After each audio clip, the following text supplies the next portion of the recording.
Bonjour à tous, on se retrouve aujourd'hui pour ce nouveau tuto où on vous montre comment on installe notre chauffage Autotherm R2D. Pourquoi nous on a choisi l'Autotherm? Simplement, il y a beaucoup de chauffage de disponibles, beaucoup de modèles. Après, ça va en fonction du budget que vous avez pour le chauffage. Nous, justement, c'était ce qui nous semblait le meilleur en termes de qualité-prix. Surtout que l'Autotherm, lui, pourra être homologué quand on voudra faire le VASP. Donc voilà, ça nous semblait être la meilleure option. Après, vous avez différents types d'Autotherm. Nous, on a choisi le R2D. C'est tout simplement la puissance de chauffe et donc par rapport à notre utilisation, c'était l'idéal. Avec quoi c'est fourni? Là, vous avez vraiment tout l'équipement qui est fourni avec votre Autotherm, qui est juste ici. Donc vous avez de quoi l'alimenter en carburant, vous avez de quoi l'alimenter en électricité. Et après, il vous reste à choisir quelques options, notamment le panneau de contrôle. Vous en avez de plusieurs types, du plus au moins performant.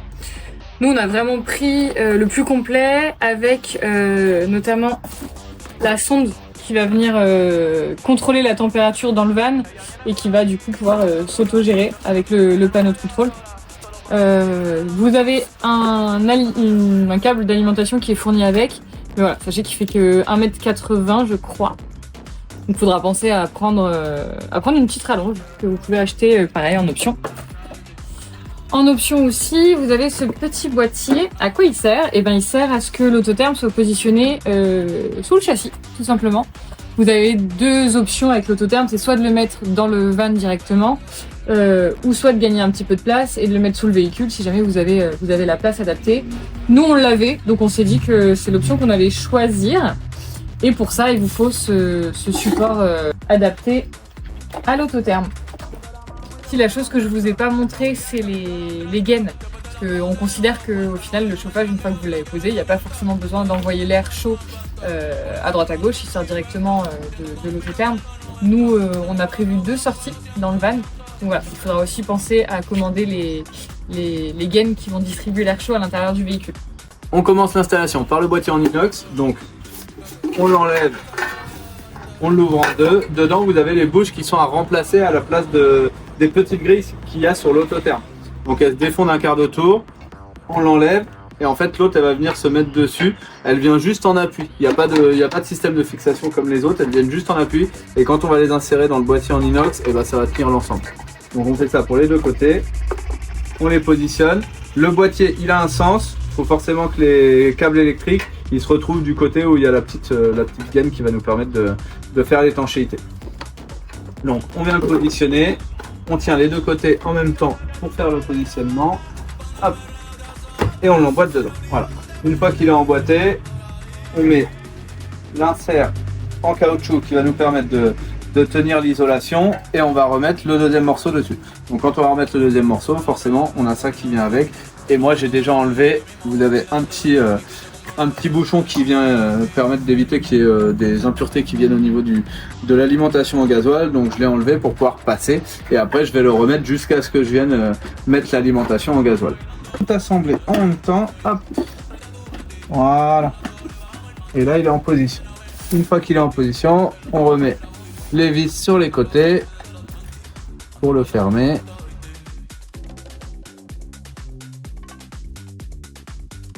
Donc à la fin quand on a assemblé, les bouches elles tournent mais par contre il n'y a plus de jeu en latéral dessus. Il y a uniquement une rotation possible mais voilà, il n'y a plus de jeu en latéral. Et donc après on va venir mettre les rondelles de fixation. Ça c'est ce qui permet de bien plaquer l'Autotherm dans le boîtier au niveau des sorties et des entrées d'air et des sorties d'échappement. Donc là, nous, au premier montage, parce qu'on a fait un petit montage à blanc, au premier montage, il y avait deux écrous qui avaient du mal à se visser, énormément de mal à se visser, où j'ai dû remettre un petit coup de filière sur les filets de la vis. Donc pensez bien, voilà, à pas partir à visser de travers, parce que sinon, après la vis, elle sera foirée. Hop, et voilà, là on a fini d'assembler la cage qui va nous servir en dessous. Et donc le reste, ça va se passer sous le véhicule.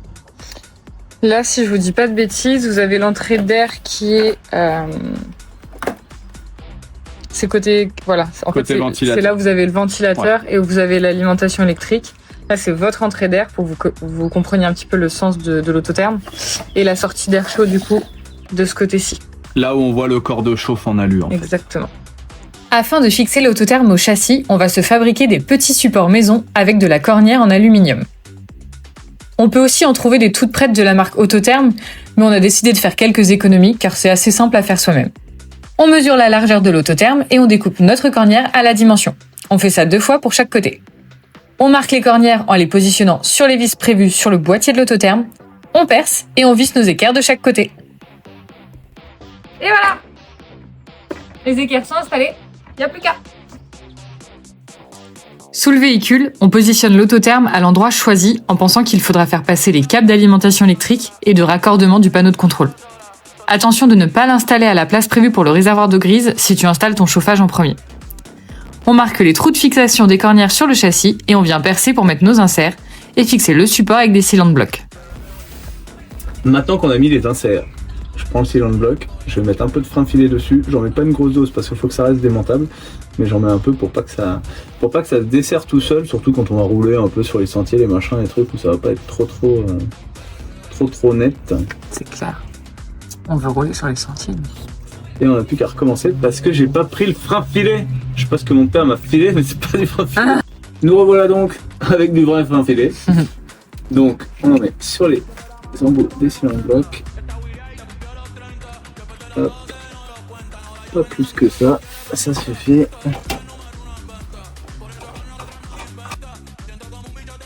Donc pour le serrage, je prends vraiment à la base, en bas, là où on a la rondelle métallique qui est serrée sur le cylinder bloc. De toute manière, ça ne sert pas très fort en soi parce que comme il n'y a pas d'empreinte hexagonale, on n'aura pas la possibilité de serrer très fort et puis sinon on risque d'arracher le caoutchouc du cylinder bloc.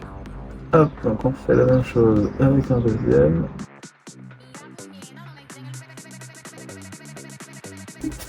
Hop, et voilà. On attrape l'autotherme. On se rappelle qu'il y a un sens de montage. Vous l'avez sur la notice. C'est les câbles électriques, forcément. Quand on est, nous, en étant dans la boîte, c'est forcément les câbles électriques, soit sur le côté, soit sur le dessus. C'est les 2 seules positions possibles.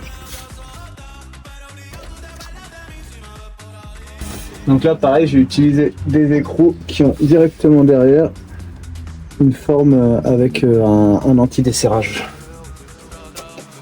C'est des écrous qu'on avait déjà. Il n'y en a qu'un qui ne l'a pas, sur lequel je vais mettre un petit bout de frein filet pour compenser. Et voilà, on serre le tout au couple. Pas très fort, c'est des petites vis, c'est des cylindres blocs. Donc ça ne serre pas très fort, on va être quelque chose comme 1,8 ou 2. Voilà, et c'est tout bon. Après avoir fixé l'autotherme, il faut prévoir l'alimentation par la pompe à carburant du véhicule. Pour s'en faciliter l'accès, on vient enlever le siège passager en enlevant simplement les 2 vis et la cosse. On enlève la trappe et on dévisse le couvercle noir qui nous donne accès à la pompe. J'ai fait la connectique, là on va défaire les 2 alimentations et le retour de carburant. Donc on va écarter la partie bleue pour pouvoir déclipser le tuyau et on va faire pareil avec la partie jaune. On va reculer la partie jaune pour pouvoir appuyer sur les côtés et déclipser le système également. Et là on va défaire la vis de 8 et sortir le tuyau. Une fois qu'on va avoir fait ça, on va pouvoir enlever le cerclage autour pour pouvoir sortir le puits de jauge.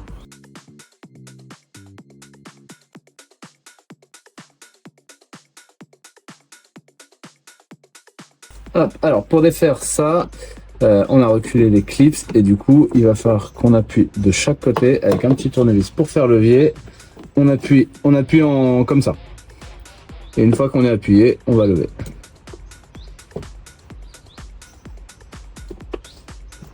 Hop. Voilà, le premier il est défait. On va faire la même chose avec le deuxième. Voilà. Hop. Là, il est déconnecté aussi. Donc là, on va pousser un petit peu tous les tuyaux sur les extérieurs. Voilà. Et on va du coup défaire le cerclage ici. On va venir le frapper avec un tournevis pour le faire tourner. Et après on fera la même chose dans l'autre sens quand on va le remettre.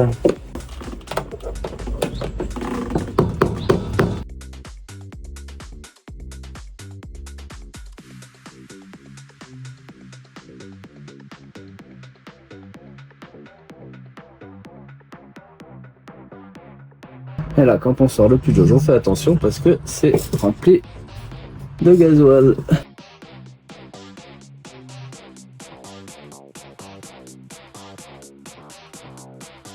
Hop, donc là, on va aller sur une table. On va mettre un coup de nettoyage ici. Et après, on va percer ici pour faire notre reprise de carburant pour l'autotherme. Mais avant ça, on va penser à remettre le joint à son emplacement sur le réservoir. Et on va revisser le bouchon au moins de 2 tours.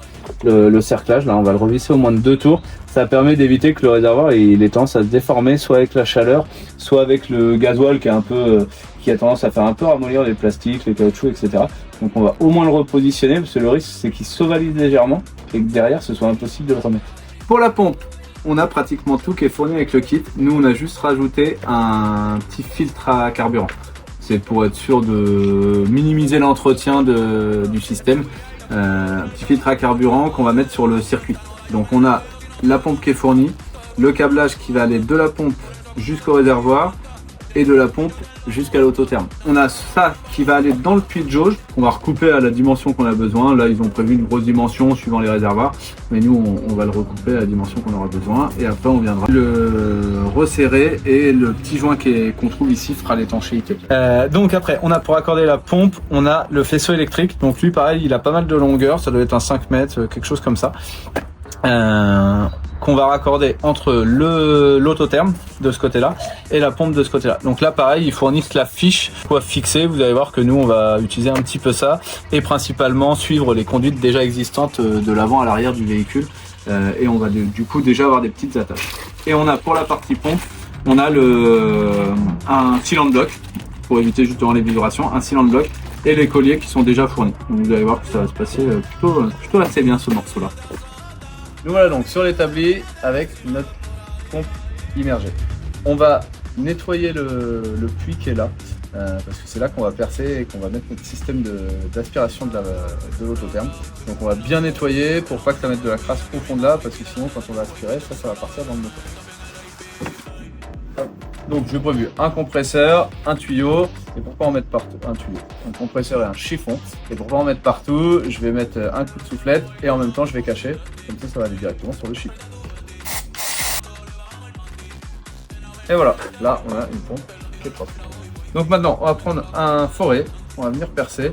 Donc sur la notice ils vous disent un forêt de 16, un diamètre 16, mais ça c'est uniquement si vous pouvez pas démonter, parce que nous comme on va l'insérer par le bas pour le passer, un forêt de 10, 11, ça sera suffisant parce que c'est du diamètre 8.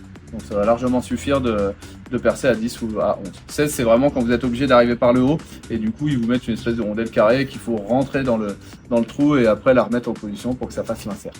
Avant de percer, je vous explique, nous on a regardé au niveau du réservoir qu'on avait une flèche ici et que notre tuyau, on allait l'envoyer vers cette flèche là parce qu'on a un passage au bord du réservoir qui va nous permettre d'atterrir en dessous du véhicule. Donc voilà, on a regardé, il y a un repère là. Donc je vais percer à proximité de celui de gauche, quand on était tout à l'heure dans le véhicule. C'est celui de gauche. Je vais percer ici et je vais orienter la sortie du système qui est là. De ce système là, du coup, je vais l'orienter vers la flèche comme ça. Donc ça après, forcément, ça dépend de votre véhicule et du réservoir. Pardon. Et du réservoir que vous avez. Là, je vais prendre un chiffon que je vais mettre en dessous en même temps que je perce pour éviter, pareil, qu'il y ait des morceaux de plastique qui tombent dans le circuit.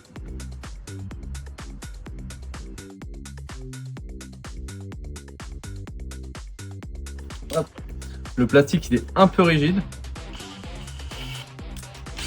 Donc, n'hésitez pas à y aller doucement si vous voulez pas que tout éclate. Voilà. Hop. Alors, on va mettre un petit coup de soufflette pour enlever les morceaux. Donc une fois qu'on a fait ça, on va pouvoir venir insérer le système dedans, comme ça, voilà. Et donc avant de faire ça, on va simplement aller mesurer notre réservoir pour savoir quelle longueur on va laisser de tuyaux. Là ils ont prévu très long parce que ça dépend des réservoirs de chaque véhicule.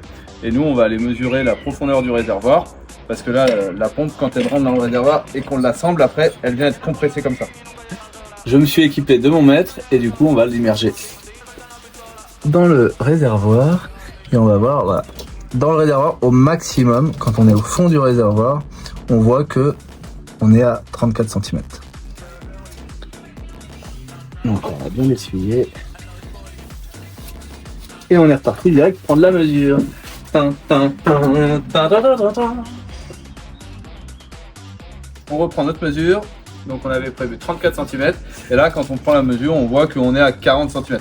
Donc c'est à dire que la pompe elle va s'écraser en gros jusqu'ici. Parce que là je suis à 34 cm. Donc la pompe s'écrase comme ça quand on vient remettre la bague de serrage. Hop. Donc dans l'idée, c'est-à-dire que ici, au maximum, il faudrait 34 cm moins un peu de réserve, parce que c'est-à-dire que si votre chauffage tourne en permanence, à un moment donné, il va consommer la totalité de votre réservoir de carburant, et vous allez être en panne sèche, vous ne pourrez plus repartir de là où vous êtes. Donc l'idée, c'est de prévoir 34 cm, moins peut-être 3 cm de réserve, ce qui vous permet de pouvoir partir, peu importe où vous serez. Hop. Ça c'est bon.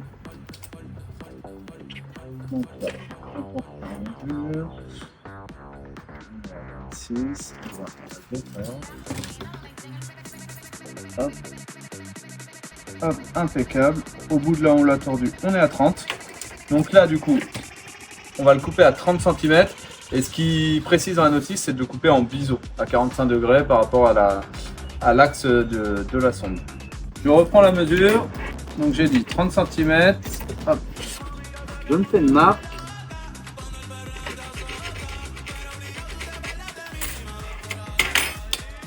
Et on va la couper hop, avec une meuleuse.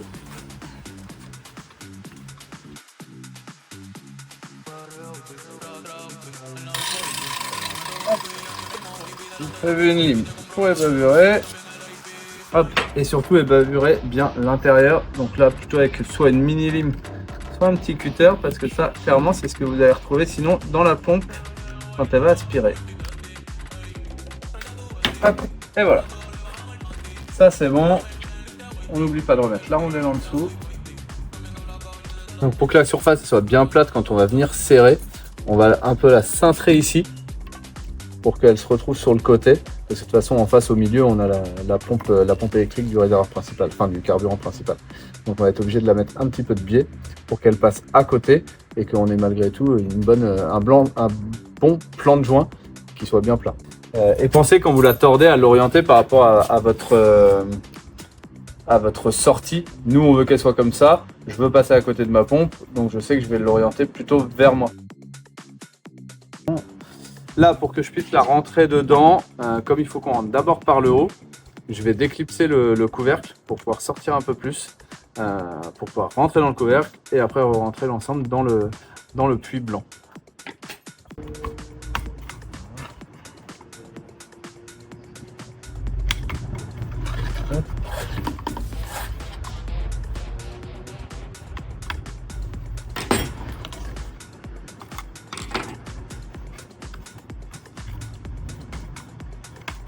Voilà.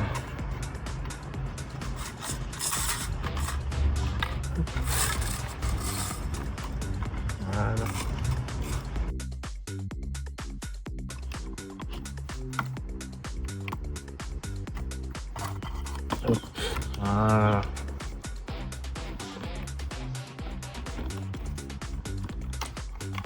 Hop. Donc là, on va reclipser.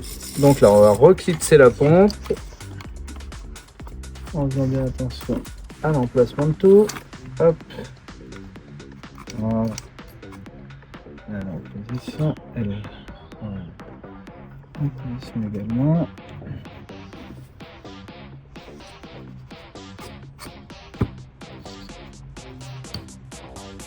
Hop. On contrôle la mesure. Et là, on est à 34 cm.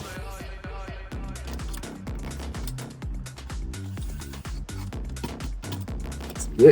Parfait. On n'oublie pas le joint.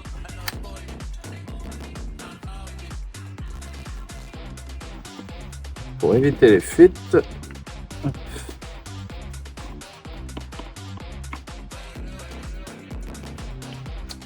La rondelle. Et l'écrou.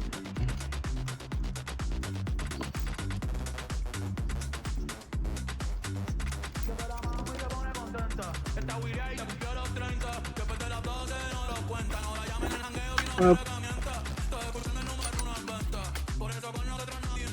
Donc là on écrase, mais ça reste du plastique, donc forcément on serre pas trop fort non plus. Hop. Là on voit que la rondelle en caoutchouc elle est bien écrasée, donc ça veut dire qu'on a bien fait l'étanchéité. Et on se retrouve à l'intérieur pour la repose. On va réinstaller la jauge dans le réservoir. Pensez bien à renlever votre cerclage. Nous on l'a fait avant de redémarrer la vidéo. On a un détrompeur sur notre modèle, en tout cas sur le jumper. Là on a un détrompeur avec la flèche qui est là et la marque dans le réservoir qu'on voit ici. Là on a une marque dans le réservoir et du coup on met la flèche en face de cette marque dans le réservoir. Donc on vient se positionner en face. On appuie. Voilà, donc là on est bien en position et là on va remettre notre cerclage.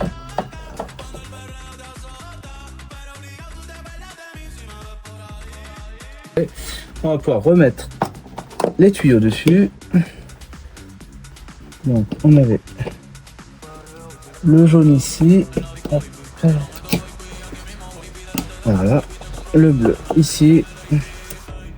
Donc pour remettre par contre, voilà, il n'y a pas besoin d'essayer d'éclipser les choses. Hop, voilà.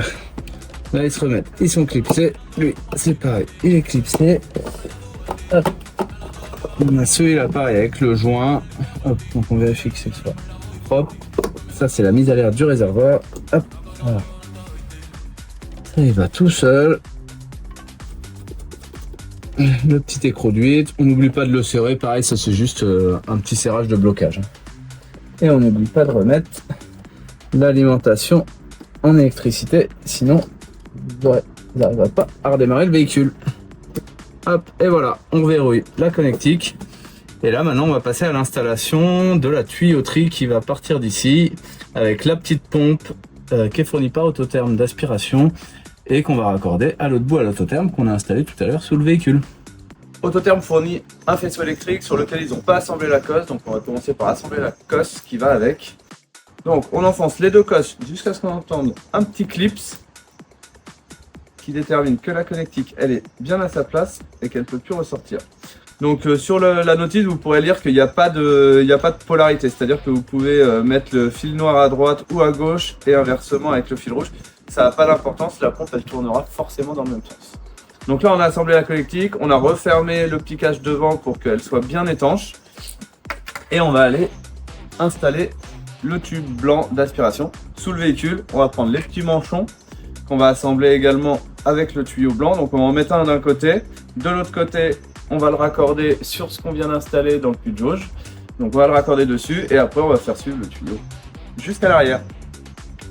Du côté du puits de jauge, ça va être assez simple. On va prendre le tuyau d'alimentation. On va venir y mettre un petit collier sur l'embout en caoutchouc qui est fourni également avec le kit.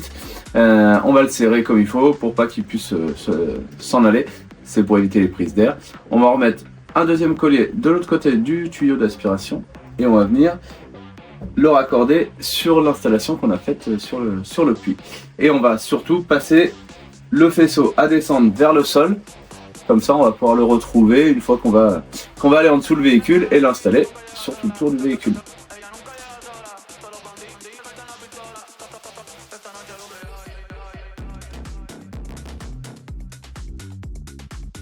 Et voilà, on a fait passer tout notre faisceau.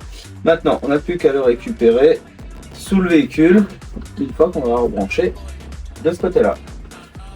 On desserre un petit peu le collier. Là, ça va nous arranger de l'avoir dans ce sens-là.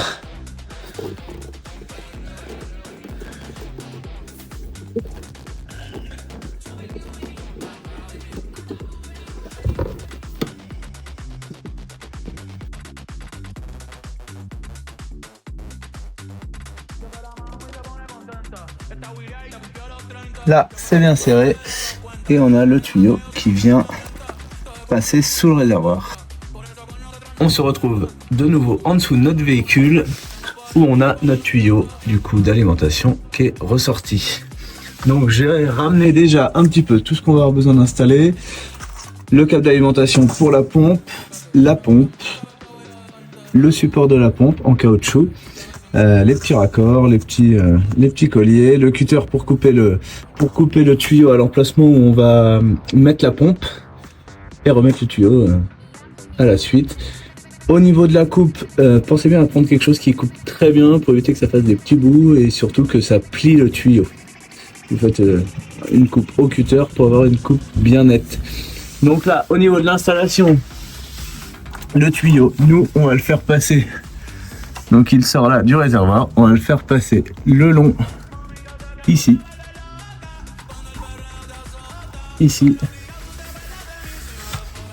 et donc il va passer en dessous ici, on va le raccorder là.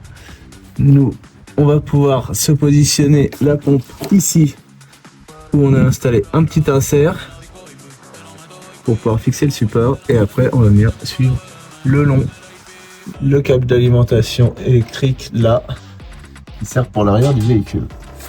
Et on va arriver jusqu'à notre autotherme qui est installé là-bas.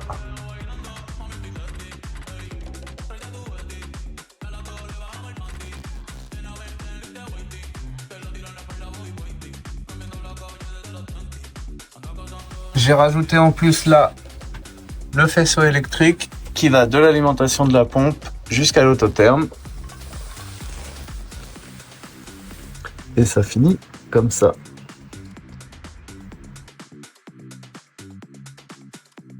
On continue maintenant avec la partie pose des accessoires de l'admission d'air et de l'évacuation des gaz d'échappement. Donc pour l'admission d'air, on a juste le petit tuyau noir et le sachet qui est fourni avec. Et après pour la partie évacuation des gaz d'échappement, on a le gros tuyau rigide en inox, le silencieux et puis les petits accessoires. Donc tout est fourni et nous on va rajouter juste 3 inserts qu'on va mettre dans le châssis, dans les trous du châssis pour pouvoir fixer nos colliers qui vont tenir les tuyaux. Allez, c'est parti. Pour préparer l'installation de votre tuyau d'échappement, il faudra penser à enlever la petite bride qu'ils ont mis au bout et faire une entaille comme à l'opposé, qu'ils ont prévu à l'opposé, mais pas du côté où vous allez raccorder votre silencieux. Et le silencieux, le diamètre est pile. Donc si vous ne le coupez pas, vous ne pourrez pas l'installer. Donc pensez à faire ça. Ensuite, nous, on a déjà installé les inserts directement dans le châssis de ceux qu'on pouvait, là où il y avait déjà les trous. Et au dernier moment, quand on va finir la fixation, celui du silencieux, on le tracera au moment où on sera dessus. Donc on installe d'abord le côté sur l'autotherme. Donc on met un collier de serrage. Hop. Et c'est à l'autre bout, hop, de ce côté là, le collier de serrage. On vient positionner l'échappement. Hop. On insère bien au maximum.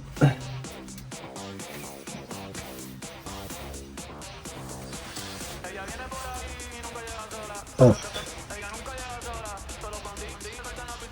Donc là, je presserre juste le collier, je finirai de le serrer au dernier moment. Ensuite, on va installer la patte de fixation à cet endroit-là.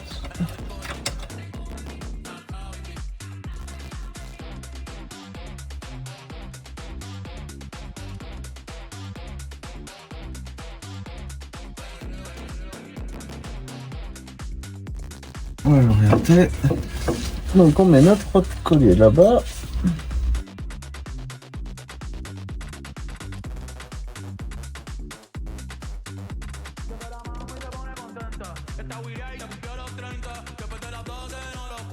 Donc là du coup, maintenant qu'on a posé notre tuyau, on a un préassemblage du silencieux. Là on met notre petite patte de fixation pour vérifier qu'on est OK. Là on va le faire sortir les gaz d'échappement ici. Comme ça, du coup, on fait notre marquage pour positionner l'insert. Hop, voilà. On va percer notre insert, percer le plancher pour poser l'insert. Et après, on n'aura plus qu'à fixer le silencieux. Voilà.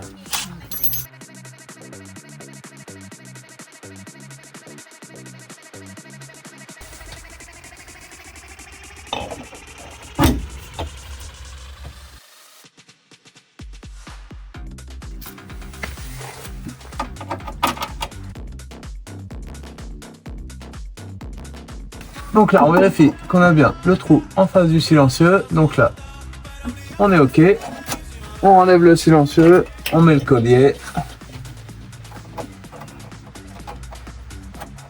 Hop.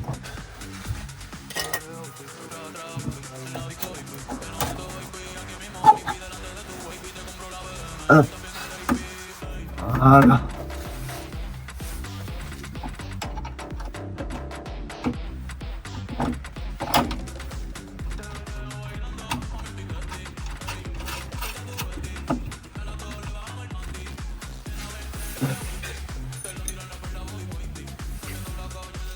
Là. Donc au niveau de l'orientation, moi je prévois de monter ça au maximum pour que les gaz ils aillent légèrement vers le bas pour éviter qu'ils viennent directement s'évacuer sur le châssis. Donc au moment du serrage, on va l'orienter un peu.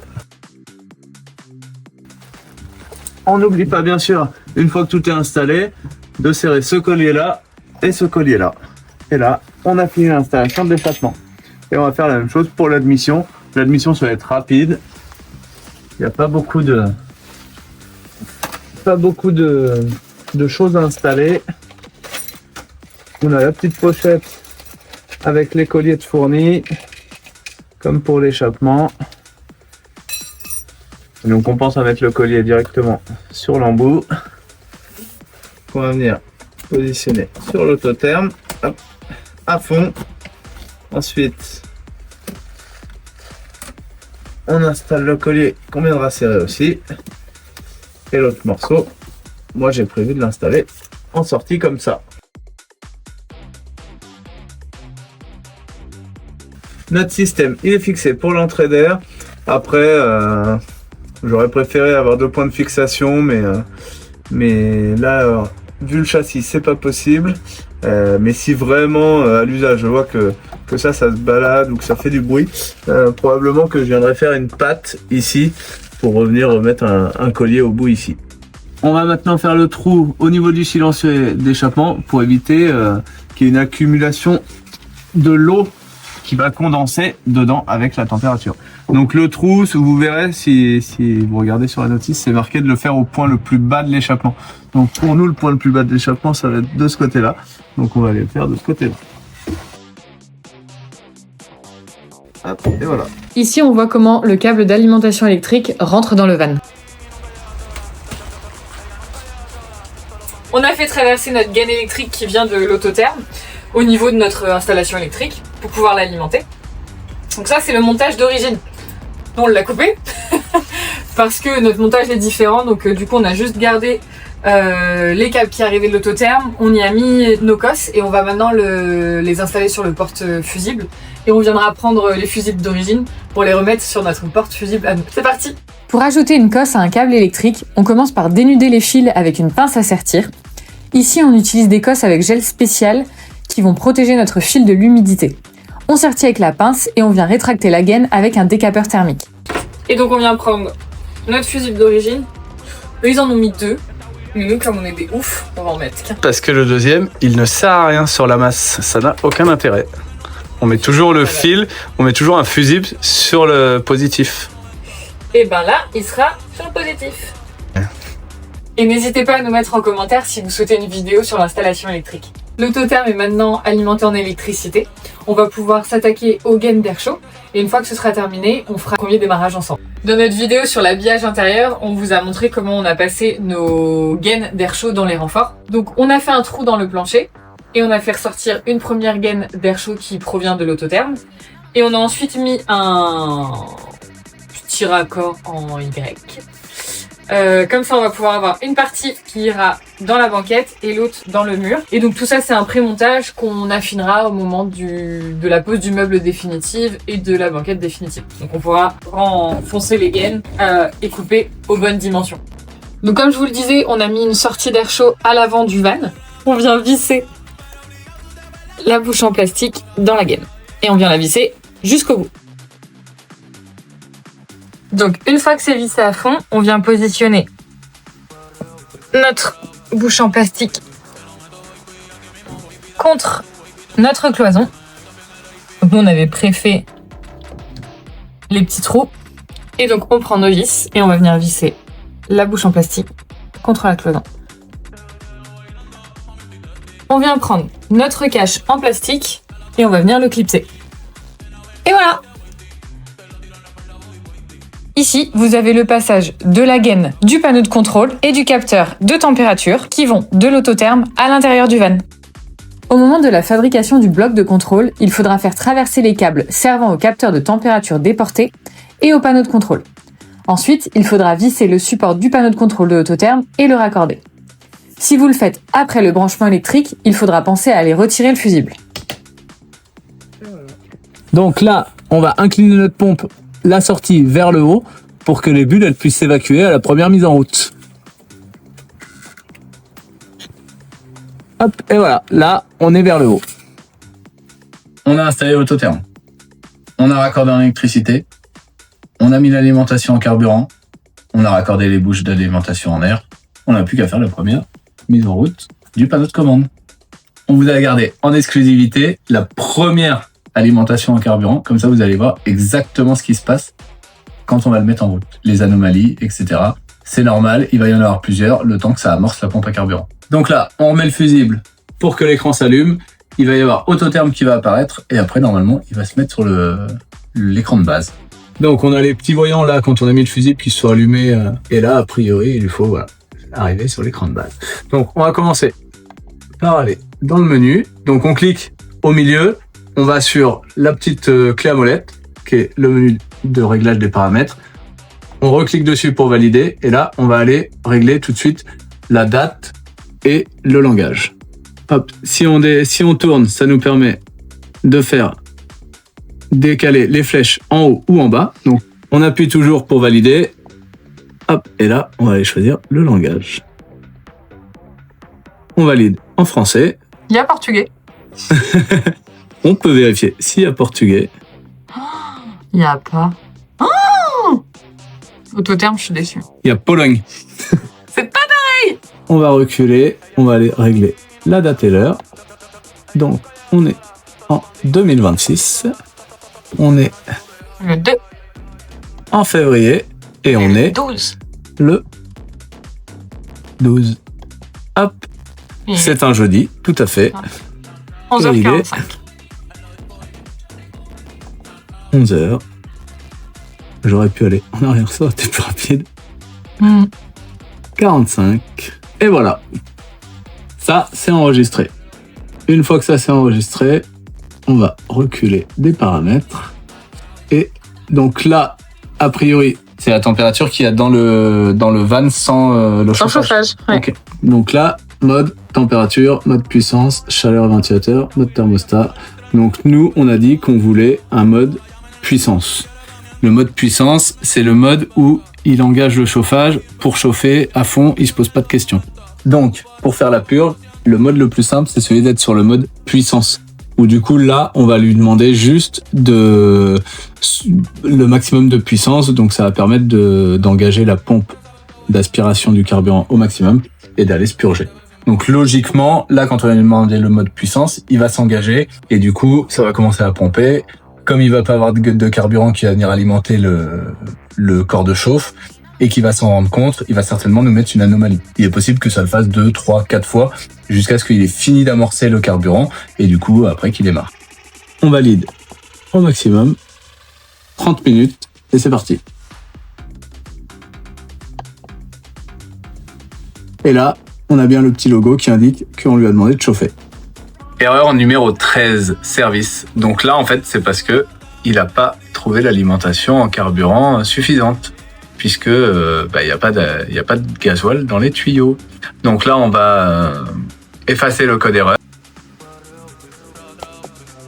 Là, il a décidé de s'éteindre automatiquement à cause de l'erreur, et du coup, on va le rallumer une fois qu'il va être éteint. Voilà. Donc là, il s'est éteint. On recommence. Chauffage. Pas de puissance. J'essaye de pas avoir les doigts trop devant. Hop. Et c'est reparti. L'air chaud commence à sortir. Et ça ventile. C'est trop bien. Ça chauffe vraiment? Oui. Tu attrapes le thermomètre? C'est tout chaud. Donc là, voilà, il capte qu'il y a pas de, que c'est pas chaud. Que dalle. Ici, on le met sur la bouche. D'air chaud. Oh, bah, il 37. Est même à 37. Cette vidéo sur l'installation de l'autotherme est maintenant terminée. On a eu le message d'erreur 3 fois. Donc pensez bien à relancer à chaque fois. Là, ça chauffe pour l'instant. On a les vapeurs qui sont en train de s'évacuer des tuyaux. Donc on va laisser tourner pendant 2 heures. Donc pensez à aérer pour que les odeurs puissent s'échapper et à bien laisser votre pompe en position haute. Pareil pour que les bulles d'air puissent s'échapper si jamais il y en a. En attendant, nous on se retrouvera pour une prochaine vidéo. N'hésitez pas à commenter si vous avez des questions, à la liker et à activer la cloche de notification pour ne pas louper nos prochaines aventures. À bientôt!